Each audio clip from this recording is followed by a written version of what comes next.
I want that toy he pleaded, वो बच्चा request करता है। His father looked at him red eyed, उसके फादर जो है उसकी तरफ देखते हैं अपनी लाल लाल आंखों से। In his familiar tyrants way, tyrant का मतलब होता है क्रूएल रूलर, तो क्रूएल रूलर की तरफ वो बच्चे की तरफ देखते हैं।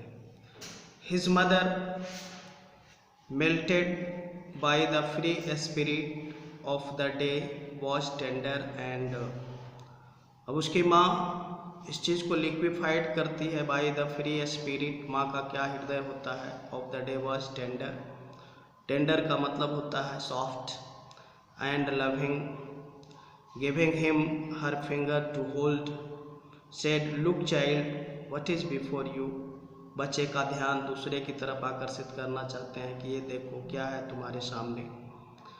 It was a flowering mustard field, वहाँ पर एक मस्टर्ड फील्ड था, मस्टर्ड के खेत में जो है, मस्टर्ड के खेत की तरफ बच्चों का ध्यान आकर्षित करना चाहती है, जहाँ पे पीला पीला फूल होता है, मस्टर्ड फूल जो है वो पीला होता है। Pale like melting gold as it swept across, और इतना पीला जैसे लगा कि मेल्टिंग गोल्ड है, सोने के जैसा। As it swept across miles and miles of even land, और वो जो है फैला हुआ है, स्वेप्ट अक्रॉस का मतलब स्प्रेड, वो फैला हुआ, माइल्स एंड माइल्स बहुतों दूर तक, एंड इवन लैंड, लैंड भी जो है इवन है। A group of dragonflies were bustling about on their gaudy purple wings, बहुत सारा fast flying insects, dragonflies का मतलब होता है fast flying insects, were bustling, bustling का मतलब होता है मूविंग एनर्जेटिकली, बहुत तेजी से जो है मूव करना, on their gaudy, gaudy means showy, purple wings, intercepting the flight of a lone black bee, intercepting का मतलब होता है crossing, the flight of a lone black bee, bee मतलब मधुमक्खी, और butterfly, in search of sweetness from the flowers, अब ये जो बटरफ्लाई होता है या बी होता है, ये फूलों का स्वीटनेस की खोज में होता है। The child followed them in the air with his gaze, बच्चा उस चीज़ को देखना शुरू कर देता है। Till one of them could still its wings and rest and he would try to catch it, और वो उसको पकड़ने का प्रयास करता है, but it would go fluttering, लेकिन वो पकड़ाता नहीं है, वो फ्लाइंग अनस्टेडली करता रहता है। Flapping up into the air, हवा में उड़ जाता है। Moving up and down, when he had almost caught it, और जब वो लगभग पकड़ने को होता है, in his hands, then his mother gave a cautionary call, उसी समय उसकी माँ जो है उसको अलर्ट करती है, बुलाती है, come child come, come on to the footpath, उसको फुटपाथ की तरफ बुलाती है। He ran towards his parents gaily, वह जो है बहुत खुशी खुशी अपने पेरेंट्स की तरफ दौड़ता है।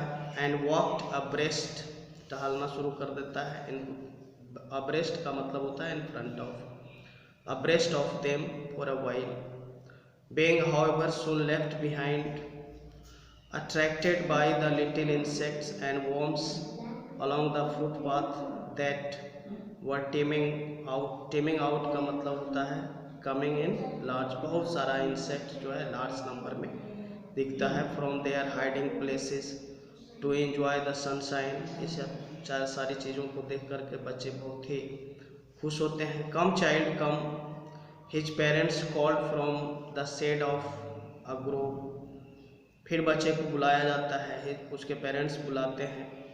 From the shade of a grove, grove का मतलब होता है ग्रुप ऑफ ट्रीज, या आप उसको गार्डन भी कह सकते हैं। Where they had seated themselves on the edge of a well, जहाँ पे वे लोग बैठे हुए हैं एज पे, एज का मतलब किनारा, और वेल का मतलब कुआं होता है, कुआं के किनारे पे। ही रैन टूवर्ड्स देम, बच्चा उनकी तरफ दौड़ता है। A shower of young flowers fell upon the child. छोटा छोटा फूल गिरना शुरू हो जाता है बच्चों के ऊपर. As he entered the grove, जो ही वो ग्रोव में एंटर्ड करता है. And forgetting his parents, वो पेरेंट्स को भूल जाता है. He began to gather the raining petals in his hand.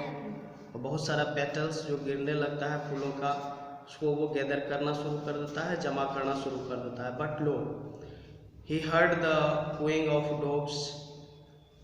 उसको जो है डोब्स जो होता है ये एक तरह का पिजन होता है, उसका आवाज़ को सुन करके.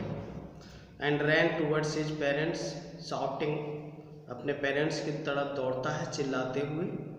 The dog the raining petals dropped from his forgotten hands. और वो जो रेनिंग पेटल्स है वो गिर जाता है क्योंकि वो भूल जाता है कि उसके हाथ में भी कुछ है.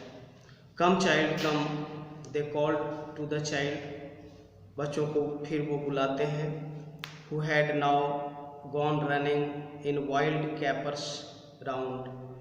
वाइल्ड कैपर्स राउंड का मतलब होता है a short jump in dancing movement. बच्चा जो है दौड़ते हुए डांसिंग करते हुए. The banyan tree and gathering him up by and gathering him they took the narrow winding footpath which led to the fair through the mustard field. और फिर उस मस्टर्ड फील्ड से होते हुए फेयर की तरफ लीड करता है.